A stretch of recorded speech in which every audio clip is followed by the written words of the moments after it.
Wel, bore yma, dyn ni'n parhau, fel o'n i'n deud, yn y cyfres Gras yng nghanol llanast, lle dyn ni wedi bod yn mynd trwy un Corinthiaid. A bore yma, dyn ni efo'r subtitle Rhyddid y Cristion. So dyna dyn ni'n mynd i fod yn edrych ar gyda'n gilydd y bore yma. A tybed, wrthych chi clywed y gair rhyddid bore yma, beth ydy'r hyn sydd yn dod i'ch pennau chi? Pan ydych chi'n clywed y gair rhyddid, beth ydych chi yn meddwl amdano fe? Efallai ydych chi'n meddwl am amseroedd penodol mewn hanes, o bobl a gwledydd yn dod yn rhydd o rhyw pŵer neu mae rheolaeth, neu fel caethweisiais yn America, pethau fel hynny.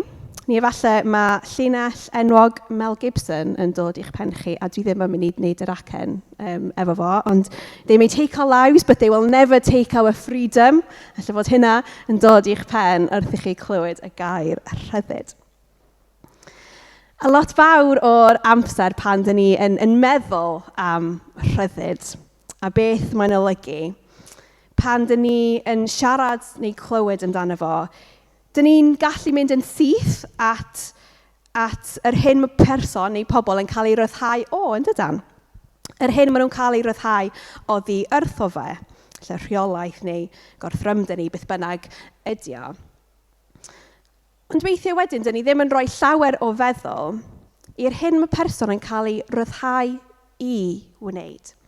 Dyn ni'n meddwl am yr hyn maen nhw wedi cael ei ryddhau ond mae hefyd yn bwysig i feddwl am yr hyn maen nhw'n cael ei ryddhau i hefyd.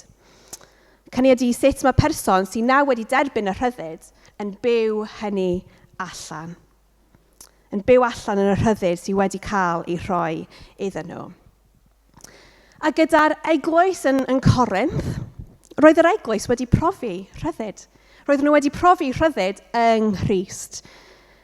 Ond fel dyn ni wedi gweld hyd y pwynt yma yn y cyfres, os ydych chi wedi bod efo ni, roedd gyda nhw rhai problemau yn codi o fewn yr eglwys. A fel dyn ni wedi gweld yn barod yn y cyfres, roedd lot fawr o faterion gwahanol yn codi yn yr eglwys, yn y cymuned newydd o grydinwyr. Pethau'n ymwneud â arweinyddiaeth, perthnasau, enwi ond am ychydig ohonyn nhw. Ond heddiw yma, dyn ni'n troi at pennod 8 a pennod 10, ond paid y poeni ddim yn ei cyfanroedd, ond dyn ni'n troi at y 2 pennod yma i weld mater arall oedd wedi codi o fewn yr eglwys. A'r mater yna ydy bwyd. Bwyd. Dyna oedd y mater oedd wedi codi yn fan hyn. Ond, fel byddwn ni'n gweld wrth i Paul ymateb yn fan hyn, nid jyst mater o bwyd oedd gyda'r Corinthiaid yn fama, oedd yna rhywbeth o dan hyn. Ac hynny oedd sut oedd y Corinthiaid yn byw yn y rhyddid newydd oedd wedi cael ei rhoi iddyn nhw. So, dewch i ni mynd at yr darlleniad yn bore yma, a dyn ni'n mynd i just edrych ar rhai adnodau penodol o'r 2 pennod yn fama. So yn gyntaf, dyn ni'n troi at 1 Corinthiaid 8. I droi at eich cwestiwn am gig wedi ei berthu i eilyn dduwiau paganiaeth. Mae pawb yn gwybod effeithiau ac yn gallu dewis dros nhw eu hunan, meddech chi. Ond mae dweud ein bod ni'n gwybod yn hybu balchder. Mae cariad ar y llaw arall yn adeiladu. Os mae rhywun yn meddwl ei bod yn gwybod y cwbl, dyn nhw'n gwybod dim byd mewn gwirionedd. Ond mae Duw yn gwybod pwy sy'n ei garu ac mae'n gofalu amdano nhw. Felly ydy hi'n iawn i ni fita cig sydd wedi ei berthu i dduwiau paganiaeth. Dyn ni'n cytuno, dydy eilyn yn ddim byd mewn gwirionedd. Does dim ond un Duw go iawn. Hyd yn oed, os oes rai sy'n cael ei galw yn dduwiau yn y nefoedd ac ar y ddaear, ac os mae gan pobl lawer o dduwiau ac y glwyddi eraill, dyn ni'n gwybod mai dim ond un Duw go iawn sydd, sef y Tad. Fe ydy'r un greuodd bopeth, ac iddo fe dyn ni'n byw. A does gynnon ni ond un arglwydd, sef Iesu y Meseia. Yr un y daeth popeth i fod roeddo, a'r un sy'n rhoi bywyd i ni. Dydy bwyd ddim yn effeithio ar ein perthynas ni a Duw, meddych chi. Digon gwir. Dyn ni ddim gwaith o fwyta, na dim gwell, chwaith. Ond dylech chi fod yn ofalus, nad ydych chi a chawl I ddweud yn achosi I rhai sy'n ansicr faglu. Wedyn ymlaen, I pennod 10. Rhyddid I wneud beth dwi eisiau, meddych chi, a dwi'n ateb. Dydy popeth ddim yn dda I chi. Bod rhyddid I mi wneud beth dwi eisiau, dydy popeth ddim yn adeiladol. Ddylen ni ddim ceisio'n lles yn hunan, ond lles pobl eraill. Dyma pam. Wrth fwyta ac yfed, neu wneud unrhyw beth arall wir, dylech chi anrhydeddu Duw. Ac mae hynny yn golygu osgoi I wneud niwed I bobl eraill, yr Iddewon, yn bobl o gynhedloedd eraill, neu'n bobl sy'n perthyn I eglwys Dduw. Dyna dwi'n ceisio I wneud. Dwi'n ystyried beth sy'n gwneud lles I bawb arall, yn lle meddwl am beth dwi fy hun eisiau. Dwi'n meddwl am bobl eraill. Dwi eisiau iddyn nhw gael eu hachub. Nawr, cyn I ni symud ac edrych ar yr adnodau, dyn ni newydd ei glywed. Dyn ni jyst yn mynd I cymryd munud bach I atgoffa'n hunan o'r cyd-destun o'r eglwys yn Corinth yn gyntaf. Dyn ni'n gwybod bod yr eglwys yn Corinth, roedd yn eglwys mewn dinas pwysig iawn. Roedd Corinth ei hun yn ddinas blaenllaw yn y canrif cyntaf, wedi ei leoli yn berffaith ar bwys y môr I fod yn hwb milwrol a masnachol. Ac roedd Corinth hefyd yn hwb cymdeithas Rhufeinig ac athroniaeth Groegaidd y pryd hefyd. Ac felly roedd y ddinas yn lle paganiaidd iawn, lle oedd lot fawr o diwiau yn cael ei addoli. Ac fel rhan o'r diwylliant paganiaidd yma, roedd lot o ddiwiau ac elunod yn cael ei addoli, a fel rhan o'r addoliad, roedden nhw'n cynnal seremonïau lle byddai anifeiliaid yn cael ei aberthu i'r diwiau yma fel rhan o'r addoliad. A wedyn, byddai'r cig oedd wedi cael ei aberthu yn cael ei fwyta gan yr offeiriad, a wedyn gan y gweddill mewn dathliadau mawr a chymdeithasol, neu oedd y cig oedd ar ôl yn mynd i'r marchnad I cael ei werthu. Felly dyma oedd yr arfer cymdeithasol yn bywyd y Corinthiaid yn bywyd preifat, ond hefyd ar y cyd yn cymdeithasol. Dyma oedd yn mynd ymlaen yn Corinth ar y pryd. Felly i'r eglwys newydd yn Corinth, dyma oedd y cyd-destun oedden nhw'n byw ynddo fe. Dyma oedd y cymdeithas roedden nhw'n byw ynddo fe. Roedd y Corinthiaid yn ceisio byw eu bywydau I Iesu, I addoli Duw a dim ond Duw fel y Duw byw a sanctaidd. Yn ceisio byw allan yn y rhyddid newydd oedd wedi cael ei rhoi iddyn nhw. Y rhyddid oedd wedi gollwng nhw o afael y diwiau eraill ac I lunod oedden nhw'n addoli.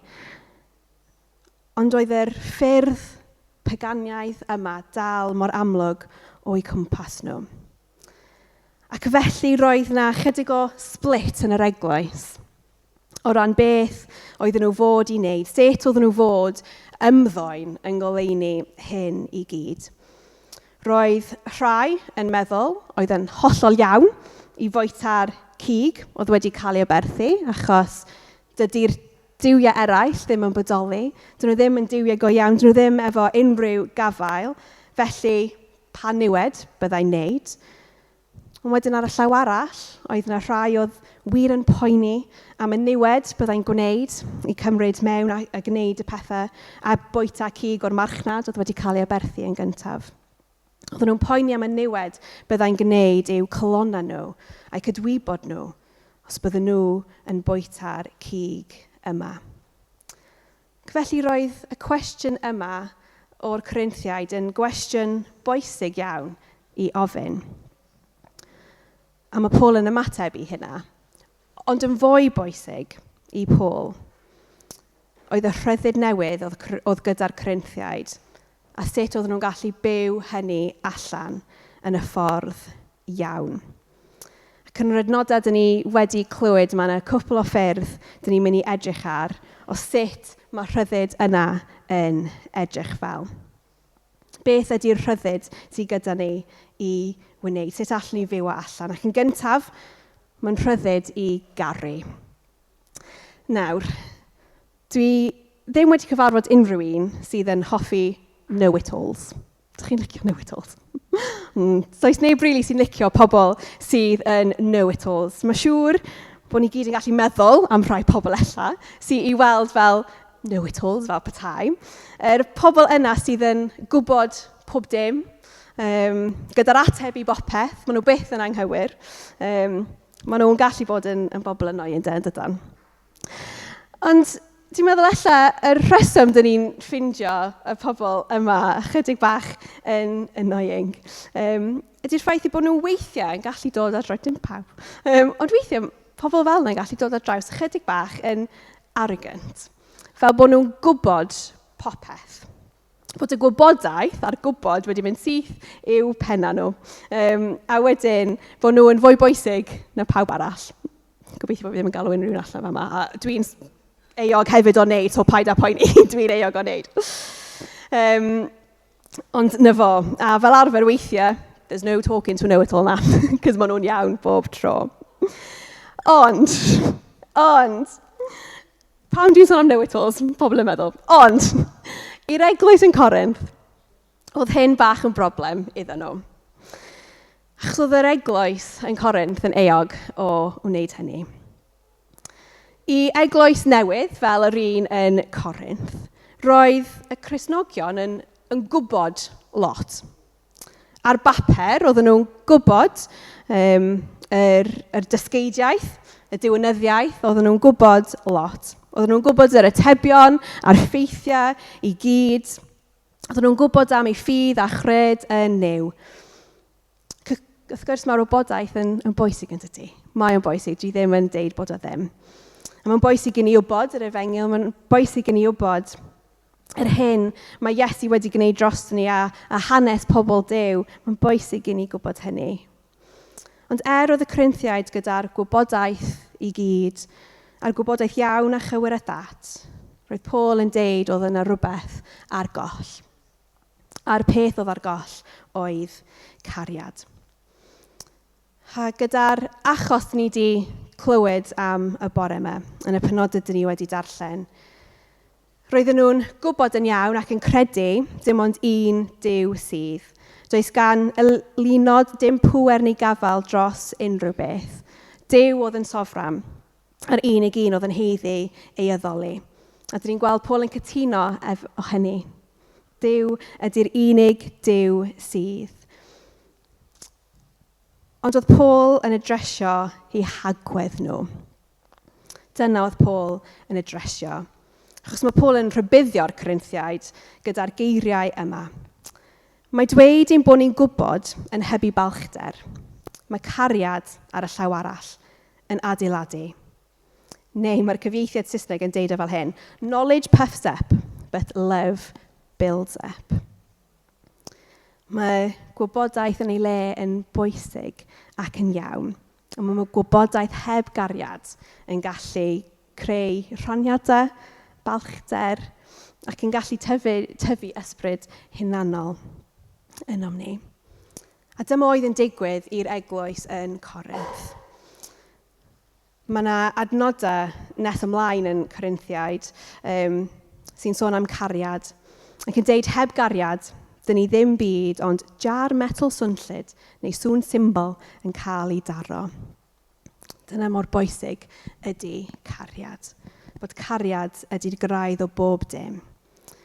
Allwn ni rhannu'r peth mwyaf doeth, mwyaf cywir a mwyaf iawn. Os dyn ni'n gwneud heb gariad, dydy o ddim werth unrhyw beth. Ac mae yna peryg weithiau i ni fel yr eglwys, a weithiau ni fel unigolion os dyn ni'n onest, i slipio i fewn i'r un mindset a'r Corinthiaid weithiau.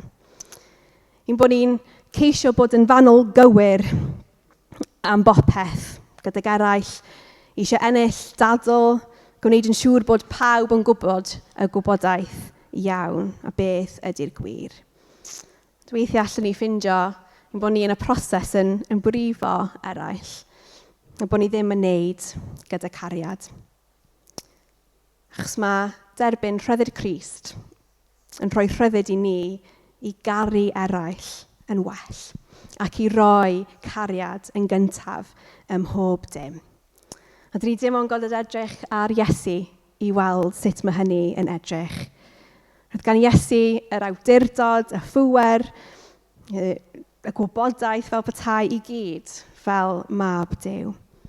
Ond nath Iesu dal dewis rhoi o gyd i lawr. I roi lawr, i rhyddid ei hawliau ef i ddangos cariad gyntaf. A dyn ni'n gweld y llun mwyaf o hynna trwy edrych ar y groes yn dydan. Ac i ni heddiw mae byw bywyd yn y rhyddid dyn ni'n derbyn gan Iesu. Mae'n rhyddid i ni garu ac yn gallu golygu weithiau bod ni gorfod newid y parch allan a'r lle sy'n gan eisiau gwybodaeth yn ei meddyliau ni ac colonna ni. Ac yn lle bod ni yn ceisio bod yn fwy amynyddgar, dewis heddwch a chariad weithiau dros trio profi pwynt. Ac i garu yn well. Ac i garu fel oedd Iesu yn gwneud. Achos mae cariad yma yn cariad sydd wedyn yn harwain ni at eraill. Ac mae Paul, fel dyn ni wedi clywed, yn rhybuddio'r Corinthiaid yn ei rhyddid newydd ac yn byw hynny allan i beidio bod yn stumbling block fel petai i Gristnogion eraill a pobl o gwmpas. Achos pan dyn ni gyntaf yn dod at Iesu, ac yn derbyn maddeuant trwy gras Duw, mae newid sydd yn gyntaf yn digwydd yn uniongyrchol yn dydy. Mae'n digwydd i'r person i unigolyn. Ond wedyn, trwy derbyn y rhyddid, dyn ni'n cael bod yn rhan o'r eglwys yn dydy. Dyn ni'n cael byw hynna allan ar y cyd, gyda Cristnogion eraill, gyda'n brodyr a chwiorydd. A dyna ydy'r eglwys yn dydy, fel oeddwn ni'n meddwl cwpl o nosau yn ôl, pobl di'r eglwys. Felly, dyn ni'n cael byw allan y rhyddid yma fel yr eglwys. Ac fel rhan o bod yn eglwys, mae gyda ni cyfrifoldeb dros ein gilydd yn does. Cyfrifoldeb dros ein brodyr a chwiorydd. I ofalu dros nhw ac i helpu nhw i gyd gerdded gyda nhw ar y taith ffydd, i helpu nhw i dyfu ac i aeddfedu. Felly mae sut ni'n byw yn y rhyddid yn gallu cael effaith ar pobl o gwmpas ni, ar eraill o'n gwmpas ni. Boed i hynny fod yn effaith positif neu negyddol. Yn yr achos yma yn Corinth, dyma mae Paul yn deud. Dydy boed ddim yn effeithio ar ein perthynas ni a Duw, meddych chi. Digon gwir. Dyn ni ddim gwaith o fwyta, neu dim gwell chwaith. Ond, dylech chi fod yn ofalus nad ydych chi a chawl i ddweud yn achosi i'r rhai sy'n ansicr faglu. Oedd Paul yn deud yn fanna, os byddai bwyta cig oedd wedi cael ei aberthu i eilyn yn achosi rhywun arall i faglu, mae Paul yn deud bod yr ateb yn syml, peidio gwneud. Paid a rhoi dy hun gyntaf. A mae Paul ei hun yn mynd yn bellach hefyd i ddeud, os sy'n gwneud hynny yn neud rhywun arall i faglu, byddai well gan Paul byth bita cig eto, mynd yn vegetarian, Paul yn deud yn fanna, i helpu pobl eraill. Ond mae'r pwynt mae Paul yn gwneud yn un bwysig. Achos yn ein cymdeithas ni heddiw, mae yna naratif gryf yn does o gwnewch beth bynnag sy'n eich wneud chi yn hapus, yn does. A rowch eich hunan gyntaf, gwnewch beth bynnag dych chi eisiau gwneud.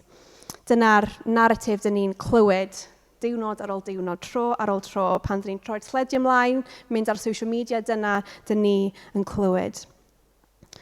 Ond mae ffordd o Rhyddid y Cristion yn un lle dyn ni'n rhoi'r person arall yn gyntaf, mwyn helpu nhw cael ei adeiladu i fyny ac i tyfu yn ei ffydd ac i fedroedd fel dilynwr Iesu Grist. I roi o mewn darlun arall. Dychmygwch bod yna rhywun sydd yn really licio cerdded ac yn heicio.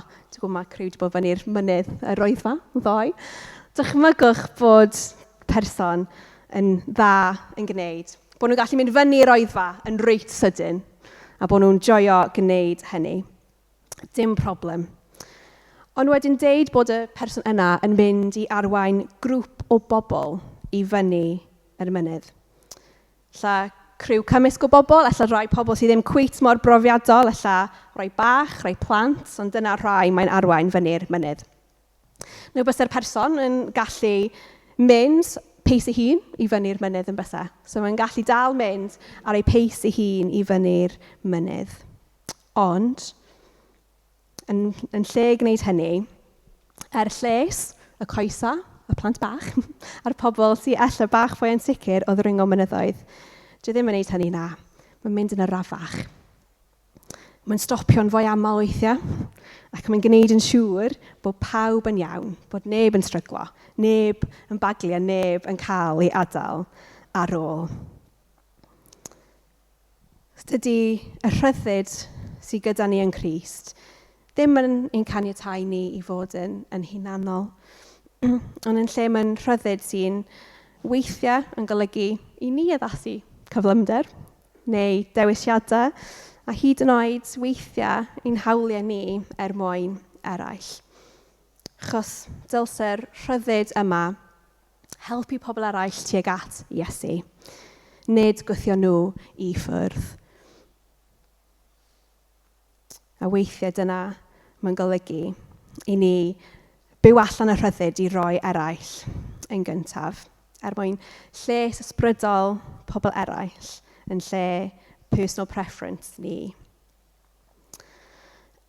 Yn pennod 10, mae Paul yn gwneud rhywbeth yn glir. Dydy Rhyddid y Cristion ddim yn golygu ein bod ni'n gallu gwneud beth bynnag dyn ni eisiau. Dim dyna ydy o. Dwi ddim yn free pass i ni wneud yr hyn dyn ni isio ac yn gallu cael getaway achos ni wedi derbyn maddeuant a gras Duw. Nid dyna ydy o. Mae'n gallu seimio bach yn rhyfedd yn dydy achos surely mae rhyddid yn golygu bod ni'n cael gwneud beth dyn ni eisiau bod dim ffiniau iddo fo. Ond dim dyna ydy rhyddid go iawn. Mae Paul yn rhybuddio y Corinthiaid gyda'r geiriau yma. Rhyddid i wneud be dwi eisiau, meddych chi, a dwi'n ateb. Dydy popeth ddim yn dda i chi. Bod rhyddid i mi wneud beth dwi eisiau, dydy popeth ddim yn adeiladol. Neu, mewn geiriau eraill, just because you can doesn't mean you should. Roedd y Corinthiaid yn meddwl bydden nhw'n gallu dal bita'r cig oedd wedi cael ei aberthu i dduwiau eraill a ddim cael effaith yn ysbrydol. Ond os ydych chi'n darllen y pennod llawn, pennod 10, mae Paul yn atgoffa nhw am profiad yr pobl yn yr Hen Testament. Pobl Duw oedd wedi profi rhyddid a bendith Duw, ond eto, oedd wedi profi canlyniadau oherwydd doedd nhw ddim yn gweithredu ac yn byw allan o fewn y ffiniau Duw wedi rhoi iddyn nhw. Ac mae rhyddid heb ffiniau yn gallu creu chydig bach o chaos, yn dydy. Jyst fel gêm o pêl-droed heb unrhyw rheolau. So fe'n chaos byse. A so lot o brifo yn digwydd. A mae'n siŵr lot o implications hefyd. Ond pan dyn ni'n clywed y gair ffiniau, dyn ni'n gallu meddwl am legalistic, do's and don'ts, y rhestr o, dych chi'n gallu gwneud hyn, dych chi ddim yn gallu gwneud hyn. Ond yn lle hynny, dyn ni'n gweld yr ffiniau fel cynllun Duw. Hynny yw, y ffordd dyn ni fel pobl wedi cael ein creu, i fod mewn perthynas gyda Duw, gyda'n gilydd, a gyda'r ddeiar hefyd. A felly mae gwir rhyddid yn dod pan dyn ni'n byw o fewn yr hyn dyn ni wedi cael ein creu i fyw fel. Ac felly mae'r ffiniau sydd wedi cael ei osod o fewn cynllun Duw yn cadw ni saff. Yn cadw ni rhag baglu a rhag creu llanast. Ac o'n i'n trio meddwl am darlun allan ni, defnyddio i helpu ni efo hynny. A dyna, o'n i wedi dod fyny, so bewydd. Ond os ni'n meddwl amdano fo chydig fel hyn, byddai pysgodyn yn gallu meddwl, pan mae'n nofio yn y dŵr, pe bawn ni'n gallu just mynd tu allan o'r ddŵr. So hyn yn lyflu bethau. So ni'n gallu byw yn well, byddai'n gallu profi gwir rhyddid wedyn. Ond dyn ni gyd yn gwybod beth sy'n digwydd gyda pysgodyn allan o'r ddŵr yn dydan. Maen nhw ddim yn gallu byw allan o'r ddŵr. Na. Felly, maen nhw yn marw yn dydan, achos maen nhw wedi cael eu creu i fod yn y ddŵr. Ac mae'r un peth efo ni. Dyn ni wedi cael ein creu i fod mewn perthynas gyda Duw, gydag eraill fel rhan o cynllun Duw. A pan dyn ni'n byw o fewn hynny, dyna pryd ni gwir yn profi y rhyddid yma. A dyma mae Paul yn trio dweud wrth y Corinthiaid. Mewn byd sydd yn deud mwyn profi gwir rhyddid, mae angen dianc o awdurdod, o bod allan o awdurdod. Ond dyn ni'n gweld trwy'r Efengyl bod gwir rhyddid yn dod pan dyn ni'n byw o fewn cynllun Duw. O dan ni awdurdod ef ac o dan ni bwrpas y fe. A dyna pryd allan ni profi rhyddid ar y mwyaf. Achos mae yna pethau o'n gwmpas ni heddiw does sy'n tynnu yn sylw ni, sy'n trio tynnu ni ato nhw, sydd ar y wyneb weithiau'n gallu edrych yn diniwed. Ond wedyn mae yna peryg bod y pethau yna yn gallu cychwyn yn siapio ni fel pobl.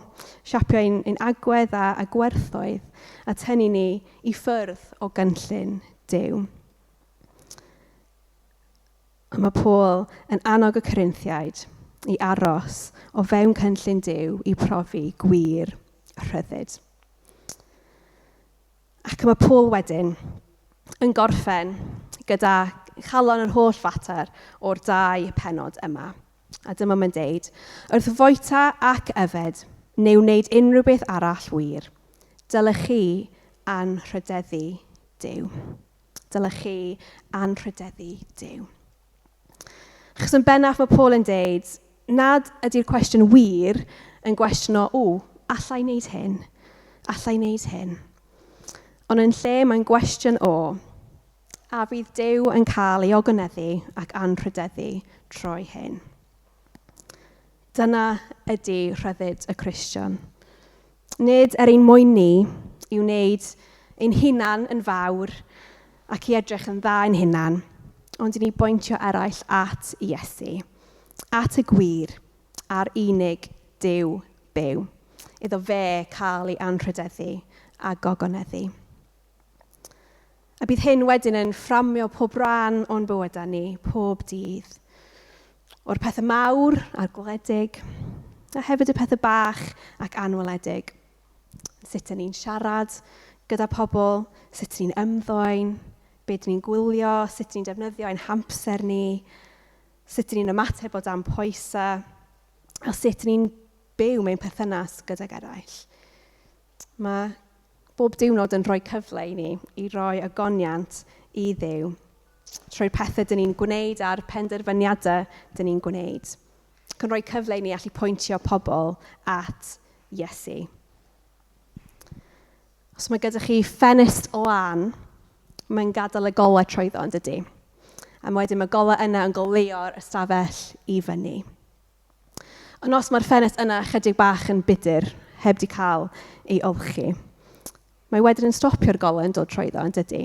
A wedyn dydy'r golau ddim yn cael effaith ar yr ystafell. Mae'r ystafell yn aros yn dywyll.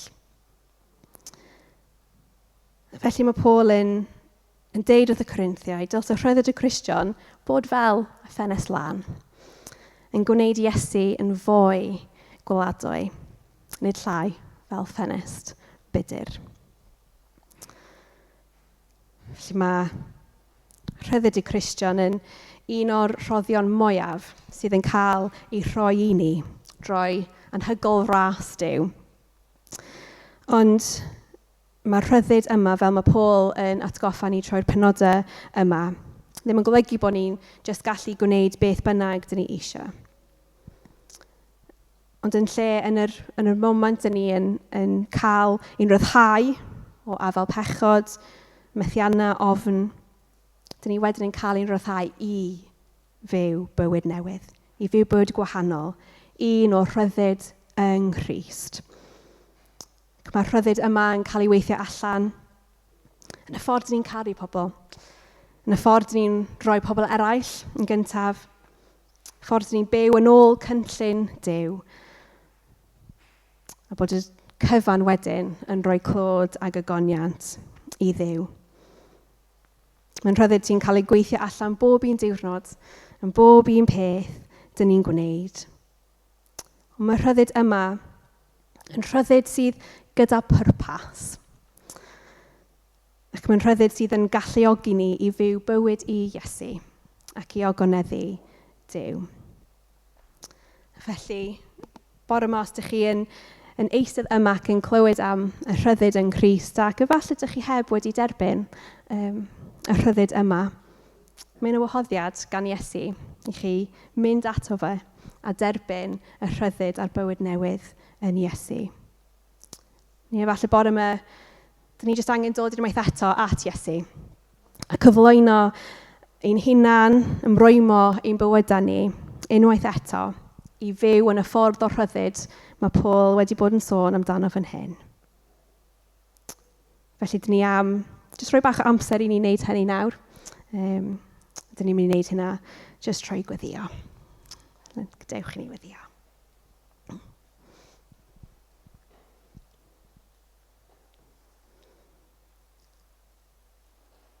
O Dduw, dyn ni'n diolch i ti gymaint am y rhyddid sydd gyda ni trwy Iesu Grist. Dyn ni'n diolch trwy farwolaeth ac atgyfodiad Iesu, i bod ni wedi cael ein osod yn rhydd o afael a pŵer, pechod, ofn a methiannau. A diolch bod ni wedi derbyn rhyddid i fyw bywyd newydd, i fyw bywyd gwahanol. Arglwydd, dyn ni'n gofyn am dyfyddeiant di am yr amserau lle dyn ni efallai ddim wedi bod yn byw yn iawn yn y rhyddid ti wedi rhoi i ni. Yr amseroedd lle dyn ni efallai wedi bod yn fwy pryderus amdano ni yn hunan yn hawliau ni yn lle caru eraill. Yn fwy pryderus am be allan ni wneud yn lle'r hyn sydd yn dy ogoneddu di. Ac arglwydd, gofyn y bydde di yn dysgu bob un ohono ni i gerdded yn rhyddid Crist, gyda doethineb a gostyngeidrwydd. Ac i ni fod yn sensitif i eraill ac anghenion eraill. Ac arglwydd, dwi'n gofyn y bydde di yn rhoi colonna i bob un ohono ni. Colonna sydd yn adeiladu i fyny yn lle torri lawr. Colonna sydd yn rhoi cariad o flaen pob dim arall. Arglwydd gwarchod ni, rhag y pethau sydd yn ceisio tynnu ni i ffwrdd oddi wrtho ti. Y pethau sydd yn dod yn gwrthrychion o'n colonna ni ac yn cariad ni arglwydd. A dyn ni eisiau rhoi ti yn ôl i'r canol unwaith eto. Felly dwi'n gofyn ysbryd glân y bydde di yn ein harwain ni yn pob penderfyniad dyn ni yn gwneud bob diwrnod, fel bod ein geiriau ni, ein gweithredoedd, ein perthnasau, y penderfyniadau dyn ni'n gwneud, bod pob dim yn adlewyrchiad o'r rhyddid anhygoel sydd gyda ni yno ti, ac sydd hefyd yn pwyntio eraill ata ti. Er mwyn dy enw di, dyn ni'n gweddio hyn. Amen.